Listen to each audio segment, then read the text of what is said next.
Should our young people be a pawn in the government's goal to live a smoke-free 2025? While we've been busy eradicating tobacco, vaping epidemic has been curling its tendrils around young people. By 2018, smoking amongst rangatahi had been virtually eliminated. The days of standover tactics in school toilets, kids skipping classes in response to nicotine withdrawals seem to be a thing of the past. Hats off to the wide range of health-based strategies that achieve this. However, this is a game of smoke and mirrors. To reduce smoking, we introduced vaping, an open door to big tobacco. As smoking became socially unpopular, they saw vaping as the natural evolution of their business. Vaping was a new way to establish nicotine dependence amongst consumers.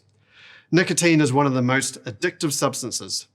Putting it in your products is a surefire way to build loyalty and repeat sales. Unregulated in New Zealand until 2020, nicotine-based vaping products were widely available, despite pleas by health advocates for the government to introduce the legislation that was drafted way back in 2017. By the time these restrictions to protect our children came into force, vaping was well established, with heavy investment by big tobacco promoting nicotine-based vape products to youth. That marketing investment by big tobacco was called out this year by the FDA, when the leading brand, which had 40% of the US market, lost its license to sell vape products because of its heavy targeting to youth. But back to New Zealand. In 2018, the idea of youth taking up vaping was called scaremongering. Then just 2% of 15-year-olds vaped daily. One leading anti-smoking group scoffed at the concerns that young people would take up vaping. Fast forward to today's 15-year-olds, and the dramatic uptake by vaping sees 20% of 15-year-olds as daily vapers, according to the Asthma and Respiratory Foundation research. Regular vaping by Māori girls continues to be the highest group. Remember, in 2018, just 2%, when they said it wouldn't happen. So what's the issue? As I said before, nicotine is one of the most addictive substances. Young people are skipping class because of nicotine cravings. Teachers are managing behavioural issues. School toilets are back to the way they were 20 years ago. Schools are diverting operating money to install cameras and sensors. The wider issue caused by this significant increase in nicotine use is just as concerning: anxiety, mood swings, and difficulty concentrating. Youth mental health trends are making headlines, and we have created easy access to a potent, highly addictive drug that can contribute to mental health issues. So where did New Zealand go wrong? Let's go back to 2018, when vaping proponents saw vaping as the quit smoking solution, and to hell with the consequences. Australia, meanwhile, has been proactive to reduce the risk to their young people. They've adopted a health-based approach to using vaping products as a cessation tool. Vapes can only be purchased with a doctor's prescription.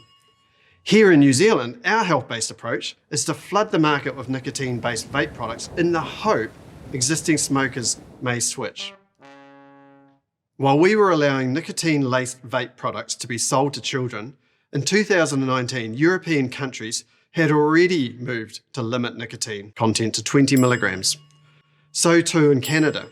In New Zealand, our limit is 2.5 times that at 50 milligrams.